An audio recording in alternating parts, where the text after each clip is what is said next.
advising clients across the country. Here he is, your host, J. Christopher Boyd.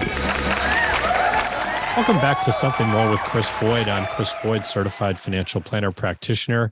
I'm here with Jeff Perry, who is an investment advisory representative with our firm. And we are also joined by our Chief Investment Officer, Brian Regan, for another segment. Brian, Jeff, thanks for being with me again. You know, we've been talking a little bit about the economy and how that all fits together. And Jeff, it sounds like you and Brian had some observations that still worthy of talking about when it comes to, you know, what if you maybe misgauged what's, didn't quite gauge what's expected, right? So Brian and I were talking off air about this, and I think it's a good subject to talk about it that our listeners will maybe identify with, some of them. Yeah. Hopefully not too many of them. But Brian, people position their portfolios, their investments, they make changes to their IRA accounts, their 401ks, and they do it for different reasons. But sometimes the reason is, how's the economy going? Like, what's their view of the economy? In a previous segment, we were talking about recessions, and maybe people decrease their equity exposure during a recession. Or sometimes we talk about politics, and we know from talking to clients or just the talking heads on our media that people make investment decisions based on their political view or elections, and then we have all these we hear it a lot, right? We hear it a lot, right? Yeah, the economy, the stock market will do better if President Biden wins, or if President Biden loses, or any scenario possible, right? All kinds of political considerations, whether it's elections or events. Yeah. So a certain bill, right? Or if this bill passes, the economy's going to go in the tank and the market's going to go down. All these speculative things that they're making kind of financial decisions based upon these things that are happening in the world, whether it be politics, the economy, or even, this year has been full of geopolitical news, right? Ukraine, China, Russia, etc. And people make decisions and changes to their financial plans based on the impact, the psychological, I guess we can say that, impact that's having on them, and how they view the likelihood of their investments doing well or doing poorly. So I wanted your thoughts on that. It's also the lens we see things, like right. Political biases, cause us to say this is a good or a bad, when we think about the political drivers or outcomes, as it relates to policy and things like that. Like these are things that would then get extrapolated and, turned into market movement perception.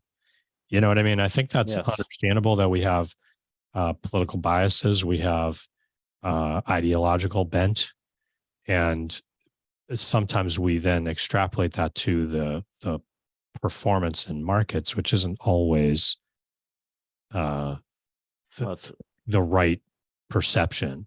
Most of the time, I think it's not, right? I mean, just looking at the broader picture, I don't want to get too deep into this. I want Brian's kind of general thoughts, and he can take it wherever he wants. But we've done segments on the show looking at presidential elections and the impact of the next, say, 4 years of returns in the stock market. And there is no correlation between which party's in power, but we still maintain that kind of like, if a Republican is elected, I'm a Republican, so I'll say that, right?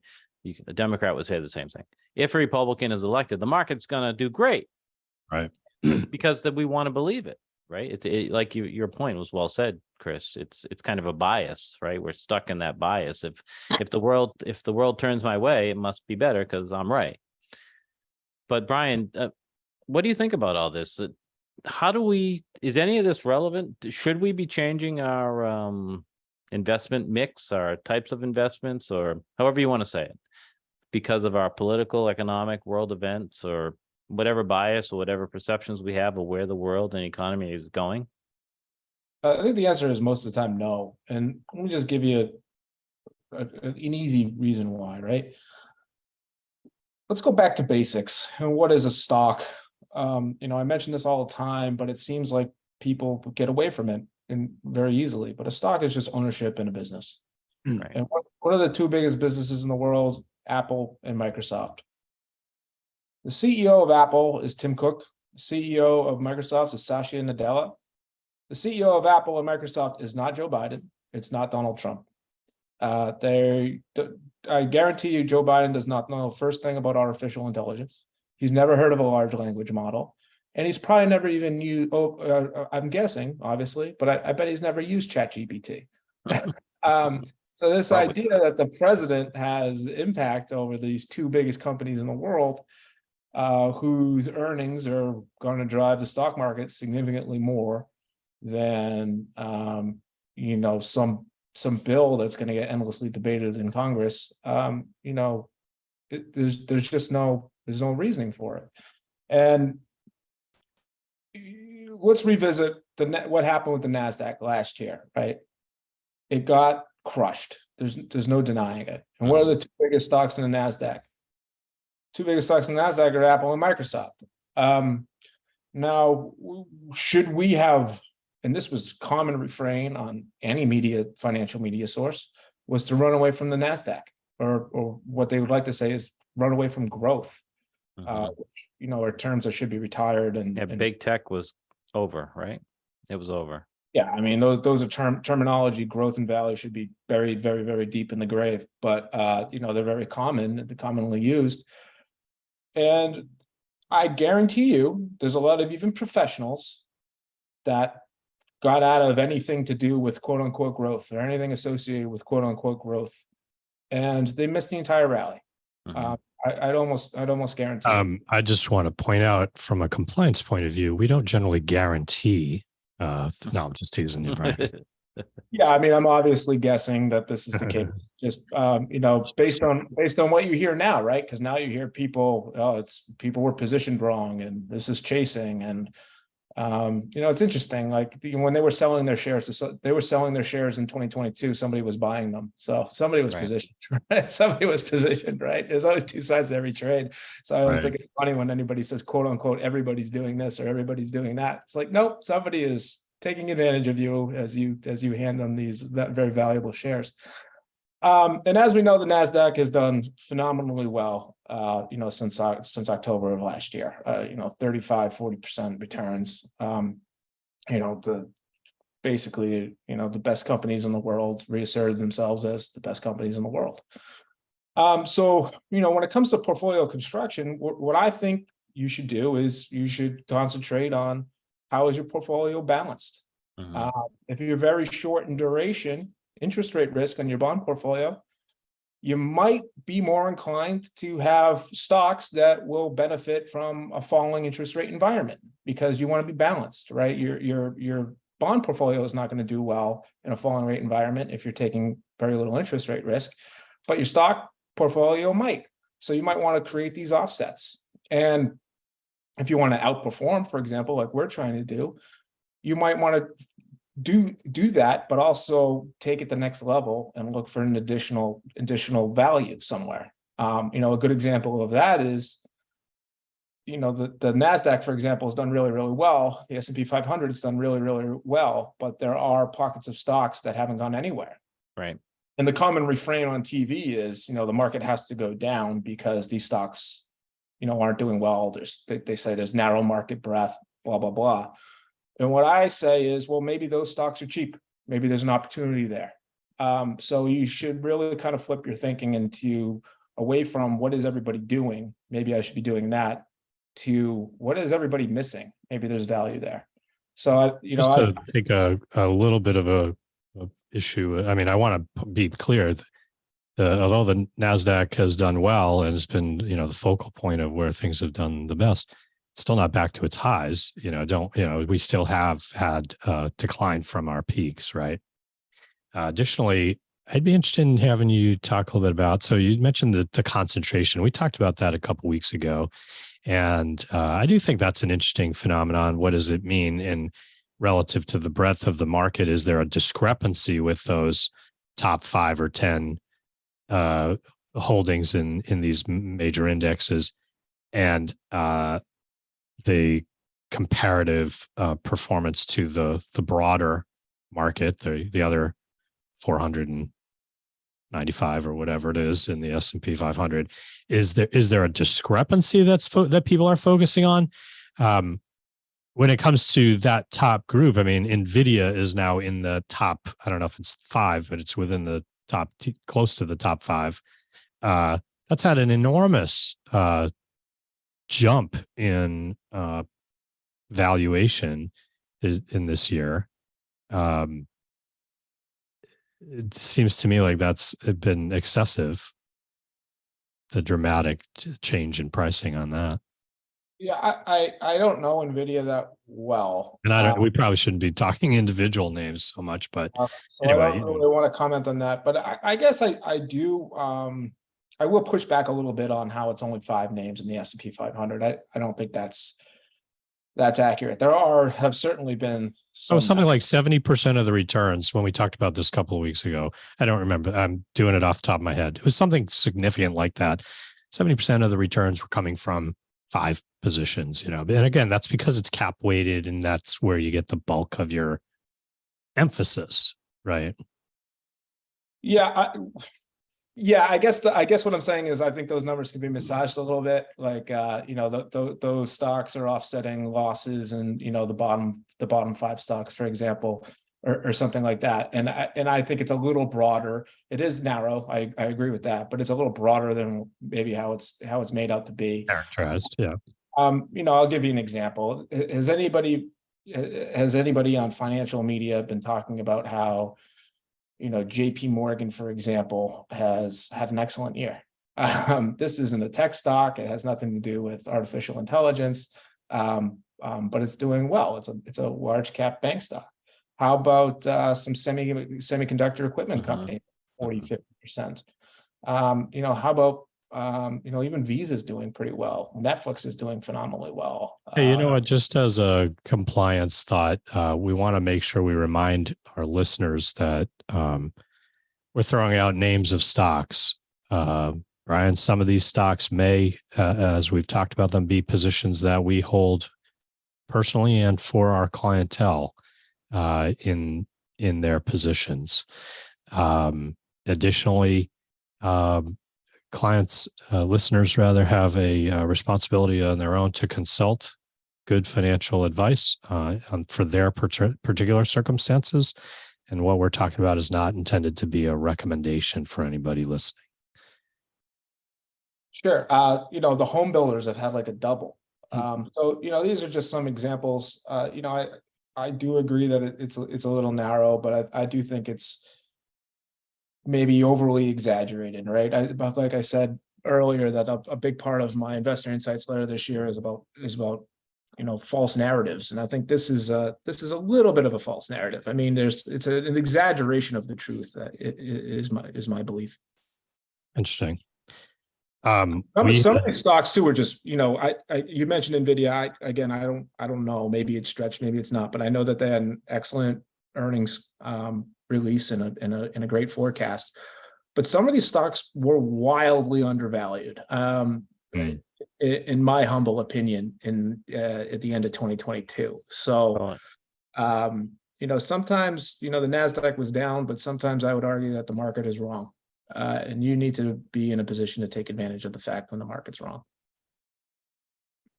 I guess my initial question, which we strayed away from a little bit, was investors making decisions based on these, not on earnings, not on stock analysis, which is what you started out with this, looking at individual companies and making, or having your financial advisor making suggestions and decisions based upon thoughtful analysis and looking at your risk assessment and diversification and all those good practices that we're kind of assuming that are in place here, but making decisions not on that, but on political, economic, or world events and people. So we know that a lot of people, and I think you started to talk about this, Brian, but people maybe getting out of the market or being less exposed to the stock markets, for example, as some of these world events or economic events or political events happen, and they're missing opportunity that, for example, if you get out because of some political bias that you had, or some economic forecast. Don't worry about recession. We were just talking about the idea. Right. So where's the recession, right? So you were worried about a recession. So you say, for the far extreme example, which probably isn't the most common, but so you got out and you went to cash, and now you've missed this recent market upturn, right? So there's some danger in not being invested as well. Oh, there's a lot of danger in not being invested. I think that How do you get back in? we all agree that the stock market's going Right. to go up in time, and that it's likely that people are going to pay the debt on their bills. Then if you're not invested, you're almost guaranteed to miss out with a little bit of time. I apologize. I used the word guarantee again. Obviously, I'm not guaranteeing it's going to go up. But it's a very high likelihood based on this, history that the markets will go up with time. So yeah, there's a huge opportunity cost that you're missing out on if you go to cash. And I think what we're really dancing around here, right? Like if you get out of the market because of some geopolitical event, if you get out of the market because of some political event, if you get out of the market just because you're afraid there's a recession, the reality is you're probably taking too much risk, right? Or you're not well balanced. I started by answering your question by, you need to have a better portfolio. I kind of gave a more detailed answer, about interest rates and, how that can correspond with the type of stocks that you own. And then, we delved into a conversation about value, buying good value where you might be able to outperform that a little bit. But ultimately, you talk about two extremes, either being in the market or not being in the market. Mm-hmm.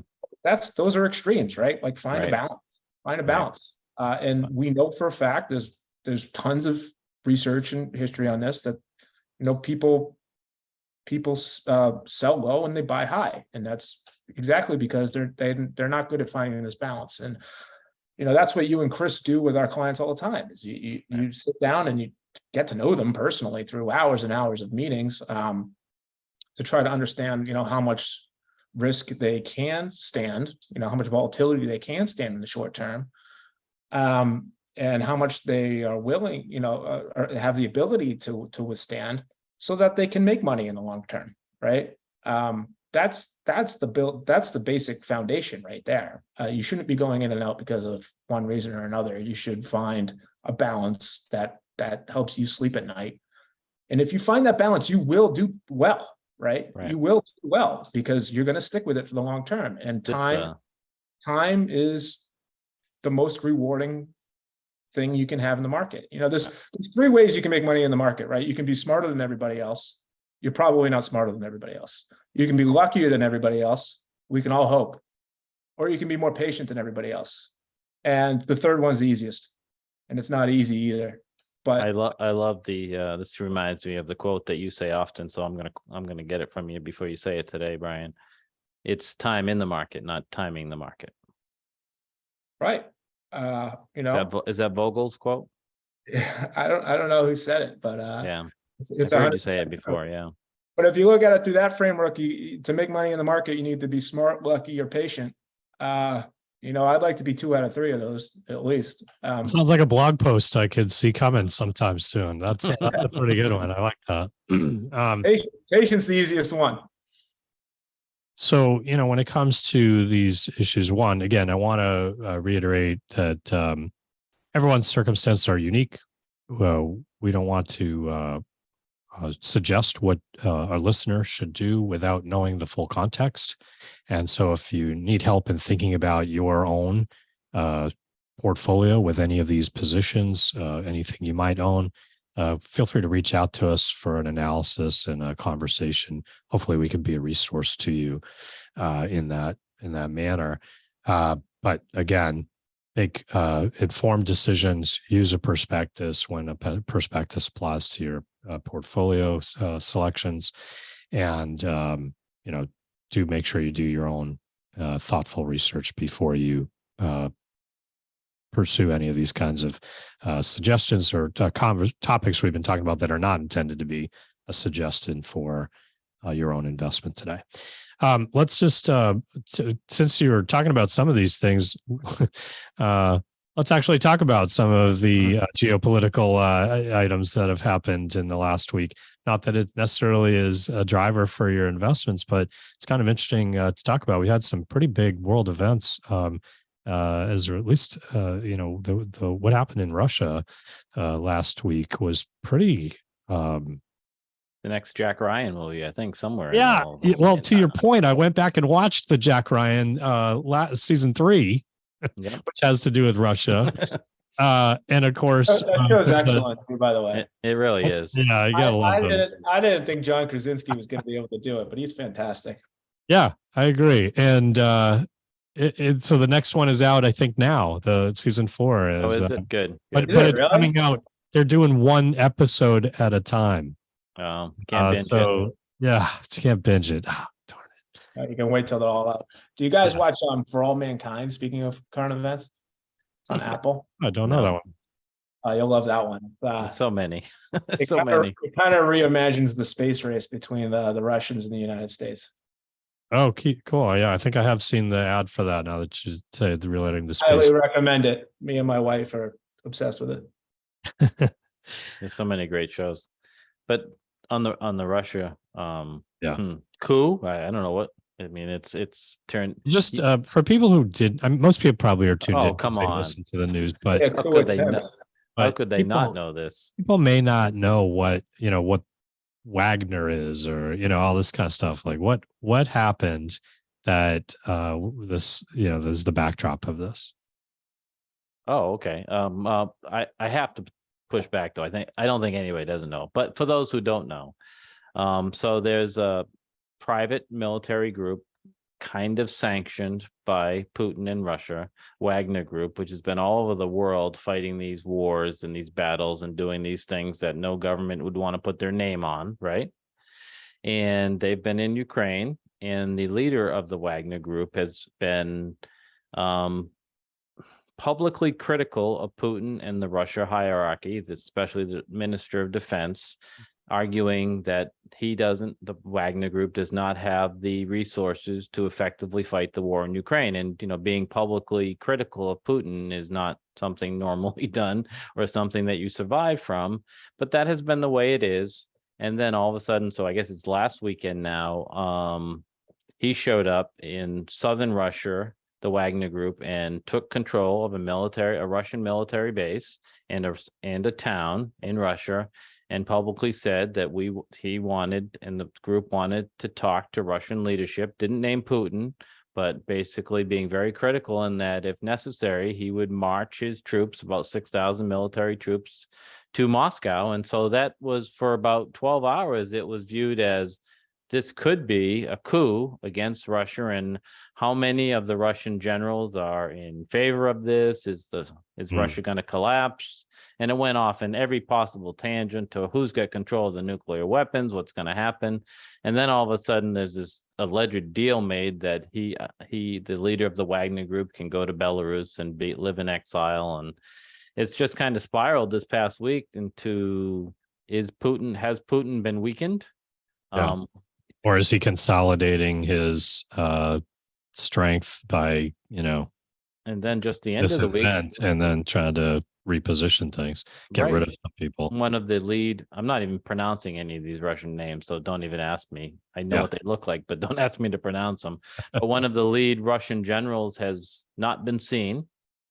In whether or not he was sympathetic to Wagner is kind of the question of the weekend here. But so if no one, well, maybe Jack Ryan had it on his bingo card, but no one kind of was predicting that this could happen, this fracture in the hierarchy of the Russian military and the use of Wagner. And so what's the future of Wagner? What's the future of the Ukraine war? And what's the future of Putin is kind of all. Yeah, it does go back to the idea of, how has the Ukraine invasion by Russia impacted Putin's hold on power? Has it been a big misstep by virtue of the idea that it was expected they would just roll right in and power? Ukraine. Hasn't happened. That has kind of they've been somewhat stagnated in their efforts. Now Ukraine has had this offensive recently where they're pushing back. Right. It just raises some questions about the effectiveness and what's the future of leadership in Russia and their role in this somewhat so far failed attempt to take over Ukraine. It is definitely weakened Putin. I mean, it's exposed his lack of military strength. Yeah, the perception conventional was military strength. Yeah, the perception was much greater than what their skill, has their abilities thus far have been able to do. The interesting things that come out of these kind of talking heads is the question of, well, be careful what you wish for, and that Exactly. you know what the alternative is going to be, and whether that's less stable. Which you wouldn't say Russia is this stabilizing force in the world. So The good news is that Putin is less impactful in the world. He has less authority in the world. And I would, so now this goes to China for me, because China and Russia were getting into bed, quote unquote, with each other. And China has really been pretty silent and pretty off to the side about this coup. And they have not, to the best of our intelligence, given Russia any military support. So I think that's a positive. Russia is weaker than it was before. NATO is stronger than it was before. We have 2 new members of NATO since the Ukrainian invasion. So I can't say, I don't think anyone can say, I don't think Putin can say with a straight face that he is stronger because he invaded Ukraine. The country's weaker. The alliance with China. I think you're right. The China is weaker and NATO is stronger. How this plays out over our risk board over time. Exactly. It'd be interesting to, I think, naturally people look to what lessons does China take from the Russian experience in Ukraine as they think about Taiwan. And I don't know that this particular aspect has a direct lesson, but hopefully this whole experience, the West's response that has been uniting rather than dividing, hopefully that creates some kind of expectation that carries over to the China tensions when it comes to Taiwan. I think China's next move on the chessboard is not Russia, it is Cuba. Yeah, that's a worry. Right, we haven't even talked about that. Yeah, there has been talk about putting some kind of military presence in Cuba, right? Yep, and it's interesting. I mean, if you think about like the Cold China, War all over again. China's complaint about us supporting Taiwan and having, military support of Taiwan or in the area, and very much a comparison to China taking a military stance and supporting or being present in Cuba. It's I think that's their next move.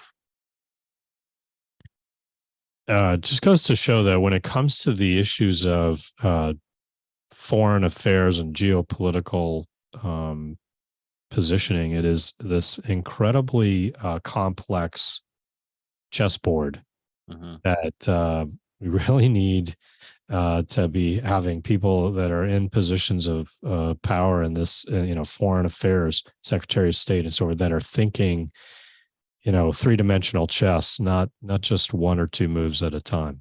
Right. And if you're an investor and you're waiting for a time period when there are no geopolitical events or no economic concerns, you'll be waiting a while. There won't be a time. There won't be a time. So there won't be a time when there's an all clear. It's easy to make a decision to go in because the world is stable, the economy looks bright, and the sunshine's coming up every day. So I know we mentioned we spent the whole last segment talking about how you shouldn't consider these things when building a portfolio, but I'm gonna inject a couple things that are worth paying attention to. At risk of totally nullifying. Contradicting, yeah. Yeah. So there's a semiconductor company that focuses on RAM and flash chips called Micron, and Micron has been banned by China from selling into the Chinese market, and that is a structural change in their business. That is something that is definitely worth paying attention to. Taiwan Semiconductor is the biggest manufacturer of semiconductors in the world, and it's not even close. And they operate in Taiwan. So that is certainly a risk if you're going to consider buying something like Taiwan Semiconductor. Now, it's a very good company, so it's very tempting to buy. But we know that there's this overwhelming risk that overhangs the stock. In fact, Warren Buffett bought the stock and then kind of immediately sold it, which is unlike him. And he quoted geopolitical risks were just too much for him. But Brian, you're talking about, so just to push on that a little bit, you're talking about individual companies, and I don't think we're saying that you shouldn't look. These issues are definitely relevant. Political decisions, bills that are passed, economic events, geopolitical, they do impact individual companies, but I don't think that was my point earlier about time in the market versus timing the market. I'm talking about those individuals who say, I'm not investing in anything, or I'm making a wholesale shift from one sector to the other because of something specific I'm worried about. Your point is well taken. I totally understand, and I double stamp that whole comment that we made. I do think there are nuanced ways to consider these types of events. Absolutely. In your investing, but I think they are nuanced. I don't think they're all in, all out, right? So, yeah, good points. Good points. And the risk of being invested in an individual stock should be highlighted here. If you have too much of your investments into any one sector that can be affected by these things tremendously, or even more risky is in one individual stock, you can really be negatively impacted if you're too heavily invested by something that's going to be uniquely impacted by all these things that we're talking about. Diversification and individual stock risk is certainly relevant to this discussion.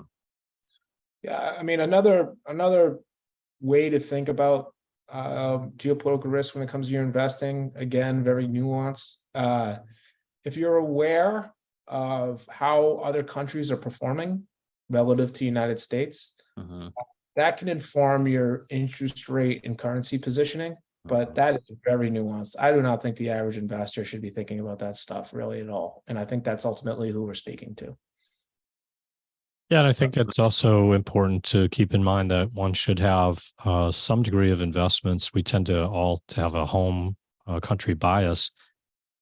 It's important to have some level of diversification that includes exposure in other parts of the world. You're listening to Something More with Chris Boyd, Financial Talk Show. Asset Management Resources, LLC, and J. Christopher Boyd, CFP, provide investment advice on an individual basis to clients only. Proper advice depends on a complete analysis of all facts and circumstances. The information given on this program is in the nature of general financial comments and cannot be relied upon as pertaining to your specific situation. AMR, LLC cannot guarantee that using the information from this show will generate profits or ensure freedom from loss. Listeners should consult their own financial advisors or conduct their own due diligence before making any financial decisions.